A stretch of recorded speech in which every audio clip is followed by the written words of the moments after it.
currently, as it stands right now, he is pitching as good as prime Justin Verlander. So that has been phenomenal. Drive into left. At the wall. It's gone. Tie game. Hey everybody, welcome back to the Throwing Partners Podcast. It's Kirby, Joe, and Nate here, coming to you on our usual Sunday night.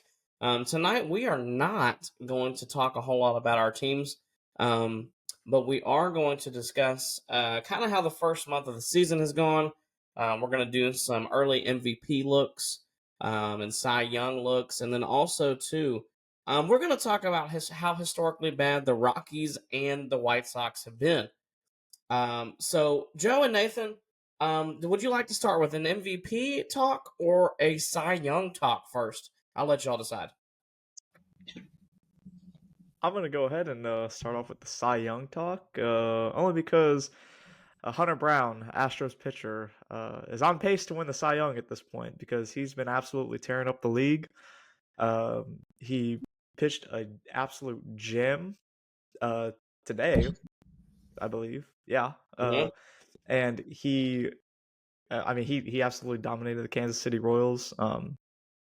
And coming into the game, he had I believe it was like a 21 or 22 inning scoreless streak, and he extended that all the way to 28. But I believe after a Bobby Witt Jr. RBI double in the fifth, he then ended that scoreless streak. But yeah, Hunter Brown has been absolutely dominant to start the season. He's been living up to the expectations of kind of Justin Verlander 2.0. And while he throws in a similar, he has the same windup as Verlander. His pitch mechanics are the same. He does it differently. He doesn't pitch the same way as Verlander, where historically Verlander is very successful with his forcing fastball because it has what batters tend to see as vertical rise. Hunter Brown is more of a ground ball pitcher, and he uses his two-seam sinker to get guys out, whereas Verlander uses the high forcing fastball to blow guys away. So there is a difference, between the way that they pitch and how the arsenal that they use to be effective. But I mean, currently, as it stands right now, he is pitching as good as prime Justin Verlander. So that has been phenomenal to see. I honestly, barring any injury, will continue to see. I believe we will continue to see him improve and just get better and better because he stays looking at the trends. He's very smart with the way that he deploys his pitches. And again, I only look to see him get better as the season progresses because as the season progresses, he gets more data. He will continue to figure out what's working. He will make adjustments when things don't go right. And to be quite honest, he's been doing this without his best stuff. I think that today was probably the first day that I've really seen his best stuff.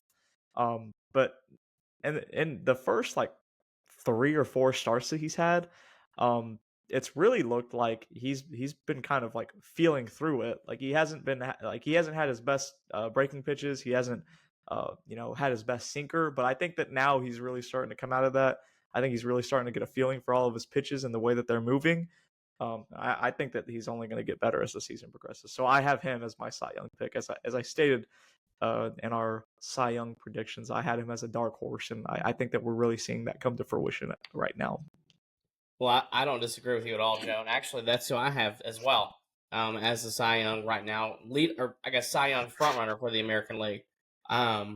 I will say one thing that there's 2 things that I want to say about Hunter Brown. Actually, first of all, his price tag has gone up significantly since about the middle of last season. He is no longer a guy you're going to get on a team-friendly deal. He's a guy that you're going to have to pay top dollar to. Yep. Now, second thing is one thing that I enjoy about seeing Hunter Brown pitch is Hunter Brown doesn't always have to give it, I don't want to say 100% because that's not the right terminology, but he can actually sit like 95, 96 on the heater, but then if he needs 97 or 99 in the tank, he has it, and that's the put-away pitch for him. So not only does he have the four-seamer, he also has the four-seamer plus that he can actually hump up and actually blow the doors off of guys. And I actually really enjoy when guys can do that. That's why I actually enjoy watching Reynaldo Lopez pitch a lot, because a lot of times he's only sitting like 93 to 95, and all of a sudden you get the 98 heater painted on the corner somewhere, and it's strike three. So overall, I do agree that Hunter Brown is the AL frontrunner for the Cy Young right now. Nathan, what do you think? I think you guys are driving a hard bargain here for me. I'm going to stick with it. I think at the end, Scooble's still going to be on top. But let me give this disclaimer. Hunter Brown has been lights out. Mm-hmm. And I still agree that right now, at this point, him and maybe Crochet are front runners. Tarek Skubal, like I mentioned, he had two really bad, I don't want to say really bad, but he had two unlucky starts to the year. He's been on a 3-game win streak, including today. I believe he threw 6 innings pitched. He had 11 Ks against Baltimore. So, to me, that is why I'm still sticking at Scooble's side, because I think he had maybe a little bit of issues with locating the changeup at the start of the year, but ever since his third start, he's been right back on track. He's been teeing it up. He's not really walking too many people. He hasn't given up a ton of home runs. I think he's 0.94 home runs per start right now. So I'm still sticking with Tarek Skubal. And I think we'll see at the end of the year. I mean, he's been in this spot before, so maybe he's got some of that experience to keep on going and take over from Hunter Brown. Let me just say, if there was two guys that I'd wanted to, start a rotation with, I would absolutely pick Brown and Skubal right now to start a rotation with. If I just could pick any guys out there. Now, moving on to the National League, we might differ a little bit here, but I actually have Yamamoto right now as the NL Cy Young frontrunner. He's got a 1.06 ERA, but it's odd because he's got 2 losses, which kind of sucks. But he's got basically an 11.38 K per 9, and he's also only got a 2.18 expected FIP, which means that he's getting a little bit lucky, but not really. He's pitched extremely well so far, so I'm actually going with Yamamoto. Not to mention too, nothing against Skeens, but if the Dodgers end up winning 90 to 100 games and the Pirates win 60. They're probably giving the Cy Young to Yamamoto. They're not going to give it to Skeens. Just kind of the way I see things. But so far, he's looked really good. Everything, as advertised when he was pitching in Japan, is actually really coming to fruition this year here in the States. So I'm personally going with Yamamoto. I don't know about y'all, but that's kind of my thoughts. I mean, I don't disagree that Yamamoto has pitched very well, but just kind of comparing some of the baseball savant stats, I see that Yamamoto, his walk percentage is pretty high. His average exit velocity and chase rate are a little bit lower than you'd really want. His breaking ball run value, or his breaking run value, is not great at all. And his hard hit percentage is in the 43rd percentile. And when you go and look at Paul Skeens, all of those are in the in the 80 plus percentile. Yeah. He doesn't. The only blue that he has on his page is his extension, and he's in the 56th percentile. So when you extrapolate that data over, 162, I think that Paul Skeens will be the better pitcher when it's all said and done, just because I think that Yamamoto will kind of regress a little bit. I'm not saying that he's bad. I just think that his stats will be inflated just a little bit because of those key indicators with that with the walk percentage being a little bit higher, with the hard hit percentage being a little bit higher. I think that you'll start to see balls get hit a little bit harder, with runners on base because of that walk percentage. So we'll see that it doesn't always, indicate that regression is absolutely, going to happen, but it's an indicator that shows that it might. So I think that Paul Skeens over 162, barring health, will be in that conversation for NL Cy Young, obviously. I think that he might even get MVP votes because that's how good he is.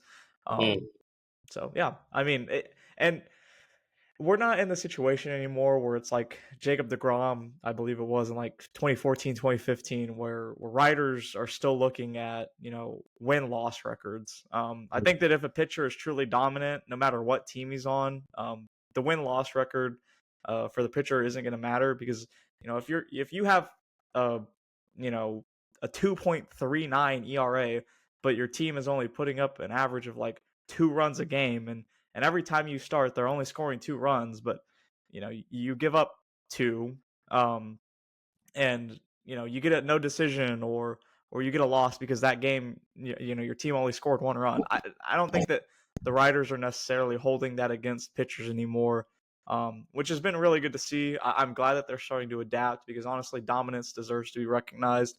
And win-loss records don't always tell the whole story. So, he plays on the Pirates and he's got a 2.39 ERA with two losses. Like, how do you have a 2.39 ERA and you have 2 losses?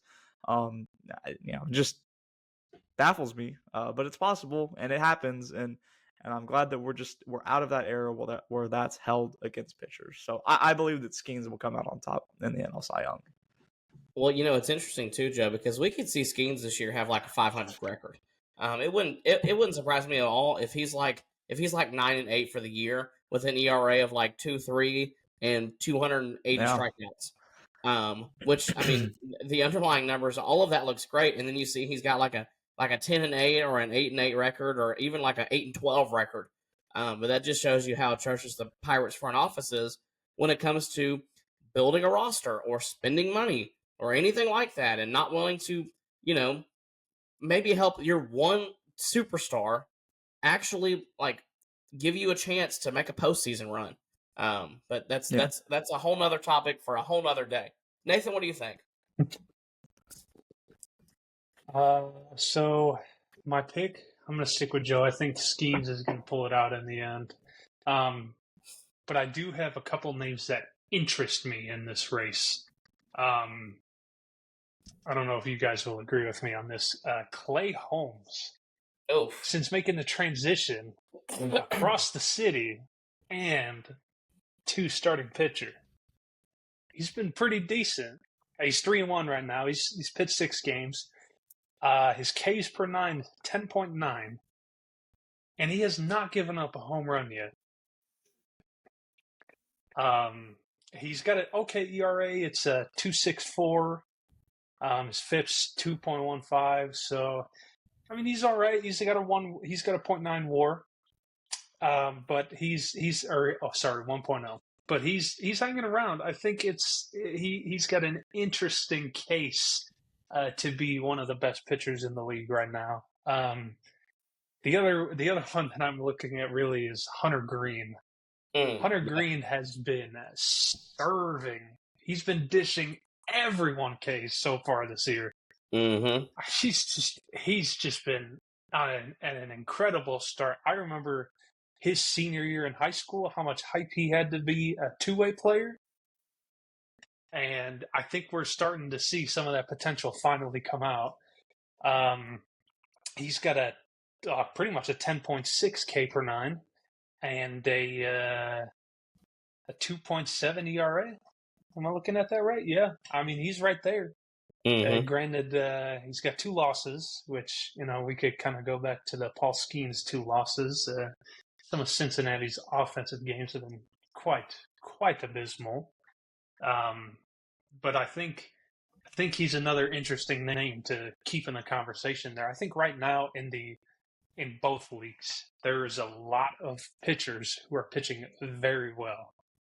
So I think I'm going to still stick with Skeens because I think in the end he's got the best stuff, and he's had the best stuff since he was at LSU. So can I say something about Clay Holmes? Let's hear it. Yeah, and it's not specifically about him. It's actually about the Mets in general. So the Mets the Mets are 19-9 right now, which sounds fantastic, right? Guess how many teams that they've played that are probably going to end up in the postseason? I must say 2. They have played a whopping 1 series against a probable playoff team, and that's against the Phillies. Okay, And okay, hold on. Are we forgetting a team out there somewhere? Hello? uh, Who did they open the season against, buddy? I'm sorry, I didn't look. One. Okay, not the way they're hitting right now, Joe. Okay. Like their offense is horrible.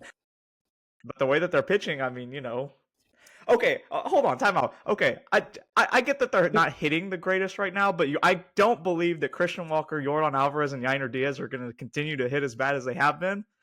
So I do think that there is some regression to a positive somewhere out there with their offense. So I pump the brakes on thrashing their lineup right now because you got guys like Jeremy Pena and Jake Myers contributing right now. I can only imagine what that lineup will look like when Yordan Alvarez and Yainer and Christian get going. Okay, so they've played a whopping 2 series against teams that are good. I mean, because they've played Miami, Toronto, Miami again, the Athletics, Minnesota, St. Louis, Philly, and now Washington. They haven't played any good teams besides Houston and Philly, and they're 19-9, which rightfully so, they should be that good because they're playing teams that absolutely suck. So people are really hyping them up a lot as being great, but then I saw today about who they played, and I was like, yeah, they haven't played anybody. Joe, can I just say this about the Astros offense real quick? Mm-hmm. So this is going to move us into our next topic, which is about the Rockies and the White Sox. The Rockies are currently 4-23. The White Sox are 7-21. Okay. Now, those are historically horrible. If you do the math over 162, we're looking at them having 65 wins, which sounds great until you realize that's total between 2 teams. The Rockies are on pace to win a whopping 24 games this year. The White Sox are on pace to win 41 games this year, which would both shatter records from that the White Sox just set last year. Now, if you do a little deeper dive into the numbers, like the White Sox pitching staff hasn't been great, but they haven't been horrible. If you look at the Rockies, they've been terrible in every single facet of the game. Their pitching staff, their offense, they've all been terrible. Now, in years past, we've actually seen the Rockies have some good offensive contributions because of the ballpark that they play in. That's just not happening this year. They are 28th and 29th, respectively, in OPS plus with 79 and 75. Now, there's a team that we just mentioned right above them. That's the Astros, 79 as well. Now, that's before today, so that'll bump up a little bit with the little offensive breakout they had. But the Astros pitch well. The Rockies obviously don't, and neither do the White Sox. So it's just really interesting to me because I know that overall, Rob Manfred, one of his goals is to expand the league and go to 32 teams eventually.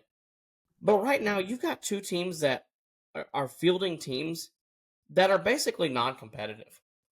And I just don't know what the solution is because I can tell you right now, the Rockies could probably spend $100 million and still lose 100 games. The White Sox could probably spend $100 million and still lose 90 games. And I just don't know if spending money is the issue or the fact that maybe they just can't develop players. Is it that they don't want to spend? They can't develop anybody. They don't draft well. I mean, these are terribly run organizations. Now, granted, the White Sox have 6 top prospects right now, but what are they going to turn out to be? Are they going to develop these guys? Because we just saw this same scenario happen 6 years ago with with the White Sox, and they had all these top prospects, and none of them turned out well, because they can't develop guys. So, are they going to be in the same boat again, where they have all of these guys come up? Colson Montgomery, Braden Montgomery, Kyle Teal, all of these other guys. Are they going to come up and suck as well because they can't develop? the Rockies, they seem to have no direction of where they're going in their organization. At least the White Sox have prospects. The Rockies basically don't. They may have a couple sitting down there, but 2 or 3 great rookies are not going to turn around a 24 win pace after 27 games. The Rockies are going to be lucky this year to win 40 games. I mean, I'm so tired of seeing like these non-competitive teams put out onto the field for Major League Baseball.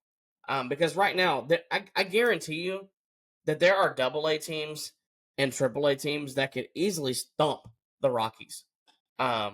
It's absolutely embarrassing. I don't understand, and I don't know. I don't think there's a fix.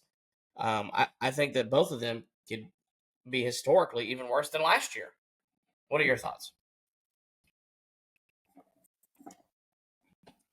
I think it starts with ownership down, and then that trickles down to the organization. It starts with at an ownership level. I mean, when you have owners that don't want to, spend money on the team, in any way, shape, or form, like put the resources in that will really, enhance a team, like player development. These owners are cheap. They're billionaires, but they're really only just sitting on an asset so that they can flip it and sell a team for profit. They don't actually give a shit about the fans. They don't give a crap about the product that's on the field. They're accruing. Um, you know, they're just accumulating time, sitting on an asset that they will then flip for a profit, and that's how the system works. I mean, they're they're building wealth, and they're spending as little money as possible, so that they can maximize profits. When you have owners in place that work and operate that way, and you don't have fans, operating teams, that's what you get. So it's not really surprising to me that we are in this situation now. In my opinion, if they really wanted to maximize their profit, you go out there and you spend money and you put money into the team, and then you build a fan base and a culture that will then carry over. That brings more value to your team, to like uh, over time. If you invest, the theory is that you should become as good, and make your team as valuable as a team like the Dodgers, the Boston Celtics, the Dallas Cowboys, the Yankees. Like those teams are worth so much money because they have time and they have a culture surrounding their organization. But if you don't invest that money back in, you're not going to get anything. So I think it starts at an ownership level. Um, their player development sucks. Their on-field product sucks, and it's all because the ownership groups or the owners, whichever case. I don't know who owns either one of the teams. I don't know if it's an ownership group. I don't know if it's a single owner. But they suck. That's it. That they really just freaking suck. And that it's unfortunate for the game because it's a really bad look. When you have back-to-back years where you have one year where there was a team that was historically bad, but now you have 2 teams on pace to be even worse than that last team from last year. I understand that tanking works. The Astros built a dynasty off of tanking. I'm not gonna say um, tanking is bad for the game. It's bad when there's no strategy behind it. The Astros had a strategy. Now they didn't hit on every player, and you don't always expect a team to hit on every player, but they had a strategy, and they had the guys in place. They had the player development in place to have a strategy and then execute on it. And the White Sox just don't have that. I mean, the White Sox had a very promising core. 2021, 2022, you thought, wow, this team could really be something. This team was a problem. Like, 2021, they just ran into the Astros, who ended up going to the World Series. But, that team was very good. And the fact that it all fell apart within a year or two is insane. Which is also why I'm going to bring up another team because it's the same thing. The Baltimore Orioles. The White Sox are a great example of why it's so frustrating. I would be so pissed if I was an Orioles fan. Yep. Because of the way that their ownership group has been handling them. in my opinion, that's worse than what's going on with the Rockies and the Orioles, because you have a core of guys, you have the players there that first of all aren't making a lot of money. That you can go out there and you can get a free agent, you can pay for a star starting pitcher, you can go out there and trade for a star that has a little bit of a bigger contract, but they're not doing that. They're not making the team better. Everybody and their mother could have told you what the Orioles' problem was over the offseason. And then coming into the season, what their problem was going to be. It did not take a rocket scientist to figure that out. And they did nothing to address that. They signed Charlie Morton, 41-year-old Charlie Morton, for the love of God. Did their ownership really think that was going to solve their problem? If I'm not mistaken, they've made the postseason the last 2 years and they've been swept each time. Or am I wrong, or have they won a game? I don't remember their record, but I'm pretty sure they've been swept each time. So that's pretty unacceptable because of the core guys that they have, and just not going out there and addressing their starting pitching problem. So yeah, it all starts with ownership. The ownership for the Baltimore doesn't want to spend. The ownership for teams like the White Sox and Rockies are looking to just flip the asset, not to get as much profit in return, and invest little to no money in their team because they do not care about the sport. They do not care about the look, and that's frustrating because I don't understand how you can talk about wanting to expand the league when you have teams like that are just absolutely horrible. And again, maybe there's like a draft lottery system, but MLB kind of already has that. They've kind of implemented that now to kind of prevent tanking. But it really doesn't seem to be working because these teams just continue to get worse and worse. Even though there's no guarantee of that top pick. I don't know what the answer is. Because there's just no easy solution. Well, Joe, I'm just sitting here looking at some of the Orioles' woes. And did you know that the Orioles, for a team, are dead last in ERA in the league? Their team ERA is 5.28.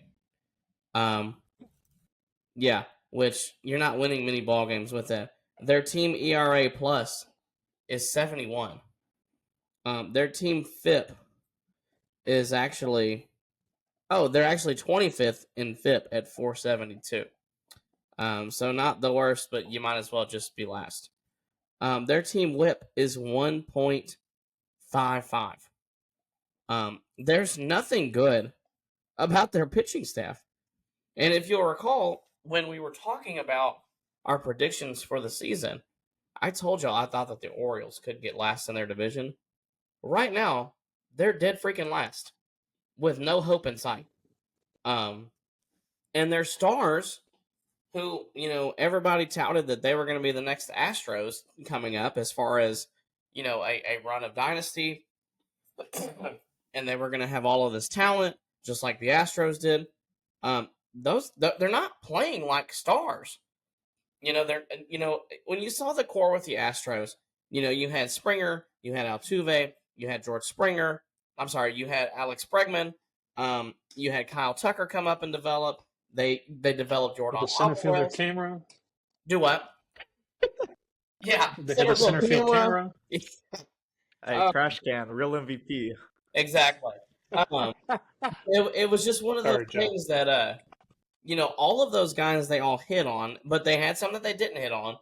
But they had so many highly touted guys that have suddenly their careers have kind of gone backwards. You saw Adley Rutschman come up and kind of take the league by storm, and since then, guys, he's been not good. And if he's hurt, they need to get him healed. And if that's the thing, if you got a couple guys that are banged up and they're just not playing well, you need to get them taken care of. I mean, this guy right now, Rutschman, has a 102 OPS plus with a 677 OPS total. That's not acceptable. That's not going to fly. You got Gunnar Henderson with an 88 OPS plus. Their best player right now is Cedric Mullins who's about to be a free agent. If Cedric Yeah. Mullins is your best player right now, you're in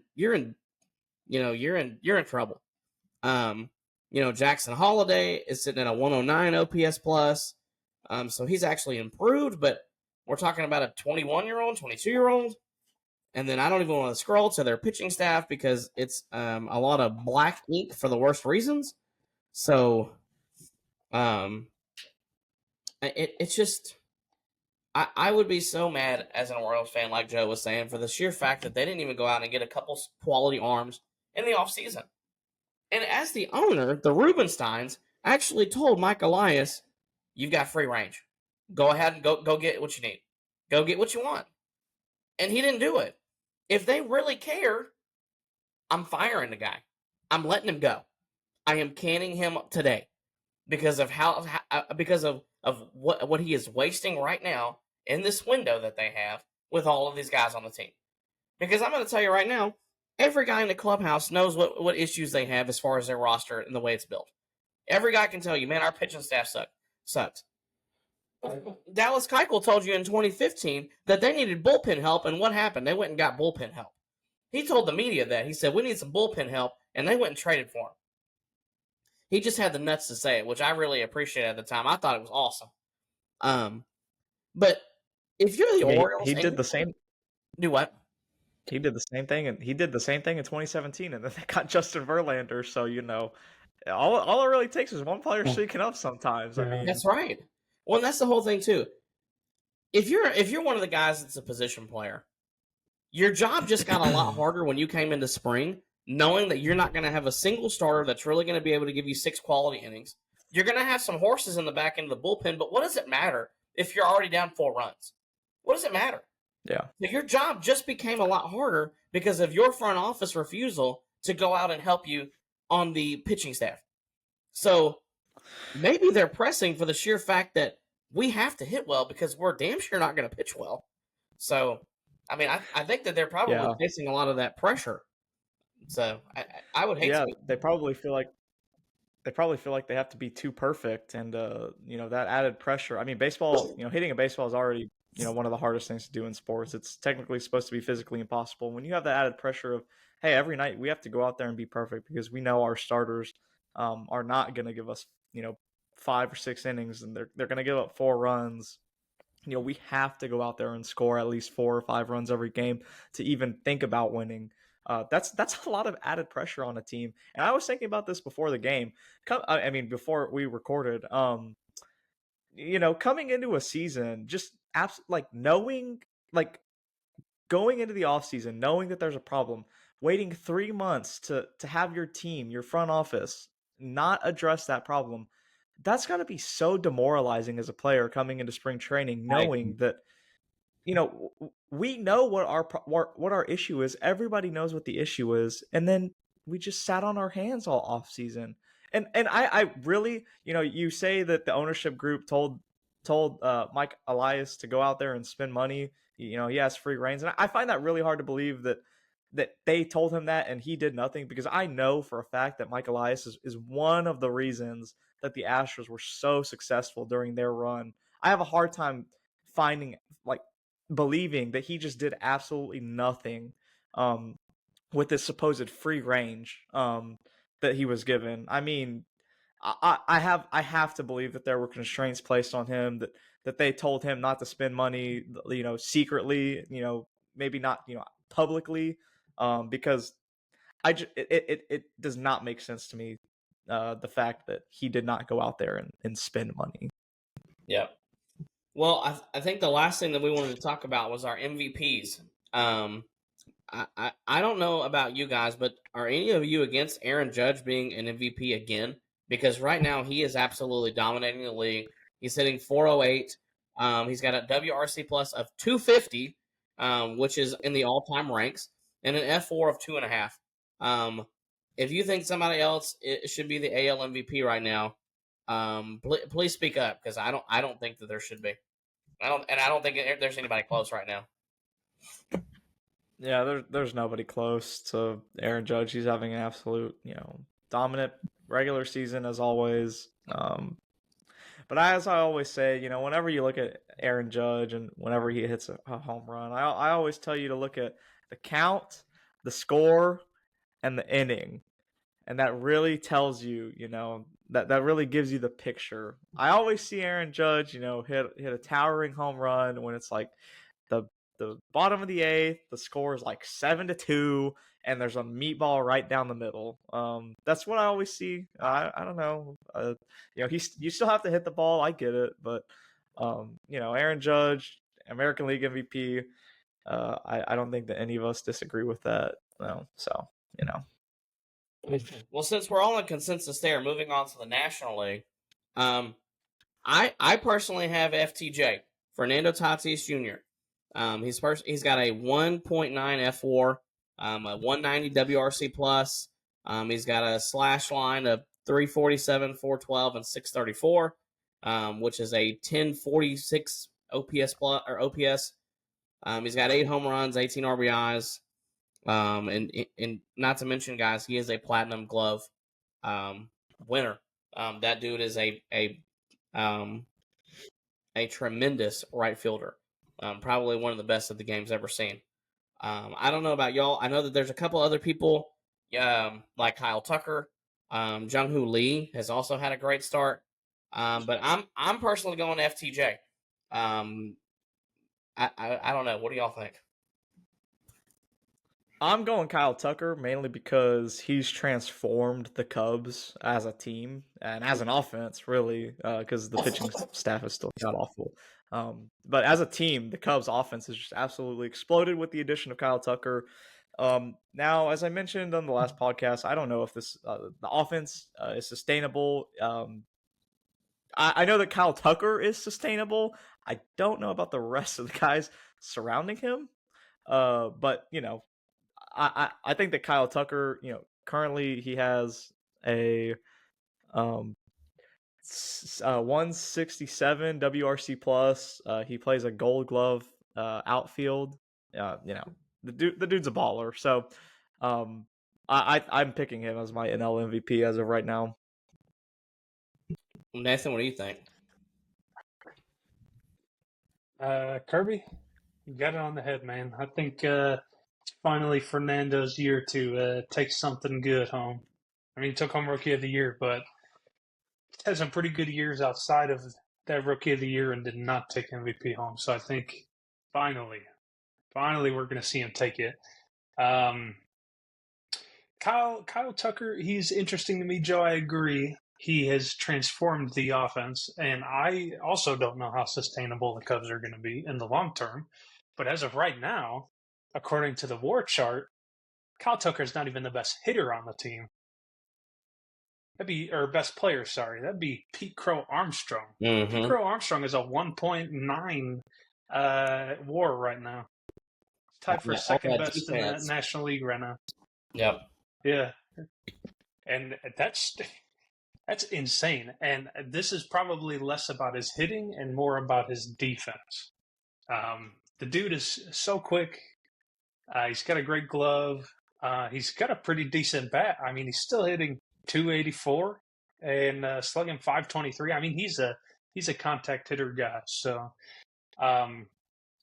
now for my friends and my other people that are Cubs fans, I hope it keeps going because I like seeing what they're doing. I like the explosion of offense, but I think Fernando Tatis is going to take it. I think Corbin Carroll still going to have it. He needs to have a good year because I think last year was so abysmal for Snakes fans because he was really bad.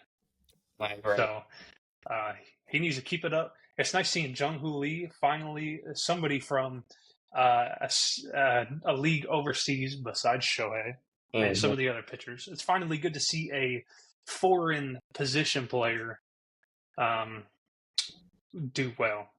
Because I think Hai-Sung Kim had a very high hype chart, and he's good, but he's not doing what Jung-Hoo Lee is doing. The other one that I think of that was really high during his signing period and sucked was Byung-Ho Park. He came over from Korea, played for the Twins, and he stank. like shit. So there's a couple guys. I think overall the NL MVP race is way too close to call. I think we're all throwing with blindfolds on at the dartboard. So, but I agree. Fernando's hot, but there's a lot of other guys there that can keep hot and make really good impacts on their teams. Maybe even take some of them to the playoffs. So we'll see. I agree. Well, gentlemen, I think we have covered pretty much every topic that we wanted to discuss tonight between MVPs and Cy Youngs and how bad the Rockies and White Sox suck. So other than that, I think we are going to close the show with that. Thank you, everyone, for all of the support. We do appreciate it. Please remember to throw us a like, and we will catch you on the next one for the Throwing Partners podcast. If you have not given us a 5-star review on Apple Podcasts, please do so. That really helps the show, and it helps people see the show when they're searching for their baseball podcast. So thank you, everyone, for the support, and we will catch you on the next one. And drop a comment down below and give us your AL and NL Cy Young and MVP picks. Let's hear it. Let's hear it. Yeah, absolutely.